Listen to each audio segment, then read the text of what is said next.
Kau pernah dengar cerita pasal Acap? Yang hilang masa larian dekat Gopeng tu. Cerita ni dah lama, sejak 2019. Tapi sampai hari ni, nama Acap masih disebut-sebut. Bukan sebab dia juara larian, tapi sebab dia hilang tanpa jejak, seolah-olah ditarik masuk ke dunia yang kita tak nampak. Malam pertama, suara dari celah pokok. Waktu tu sukarelawan tengah cari Acap dalam hutan. Tiba-tiba, seorang daripada mereka dengar suara halus memanggil dari arah bukit. "Tolong, sini. Aku dekat sini." Tapi bila dikejar suara tu, makin jauh suara tu bawa. Macam suara tu main-main. Bunyi daun bergesel, bunyi ranting patah.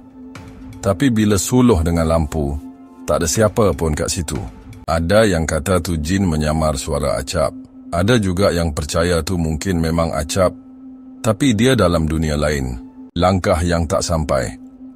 Cerita ni datang dari orang asli yang bantu cari. Malam-malam, mereka nampak tapak kaki manusia atas tanah lembap. Tapi peliknya, tak ada kesan masuk atau keluar. Tapak kaki tu macam muncul begitu saja. Bila ikut jejak tu, dia hilang dekat satu pokok besar. Kat situ, ada bau wangi bau macam bunga tanjung dan kemboja. Bukan bau peluh orang lepas berlari. Tok Anjang ni antara orang lama yang masuk cari Acap. Dia cerita masa tengah rehat. Datang seorang lelaki tua, berjubah lusuh, rambut putih panjang, senyum je. "Kamu cari orang hilang ya?" "Dia ada, tapi bukan macam yang kamu sangka." Sebelum sempat tanya lebih, lelaki itu hilang.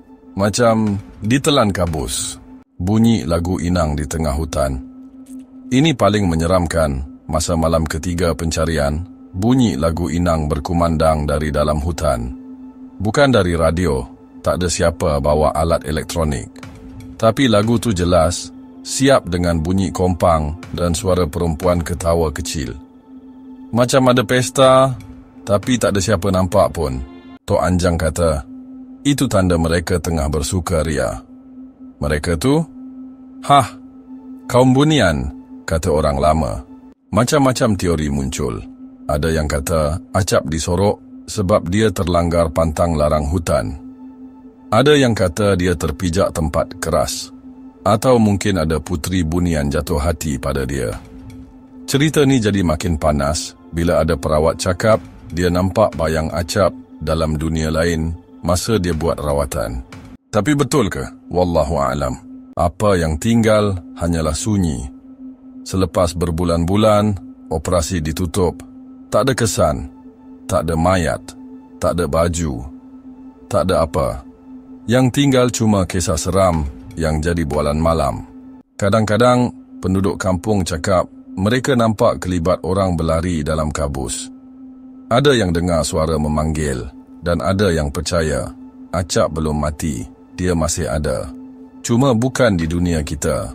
Hilangnya Acap bukan sekadar kehilangan, tapi menjadi suatu misteri yang masih tertanya-tanya sampai saat ini.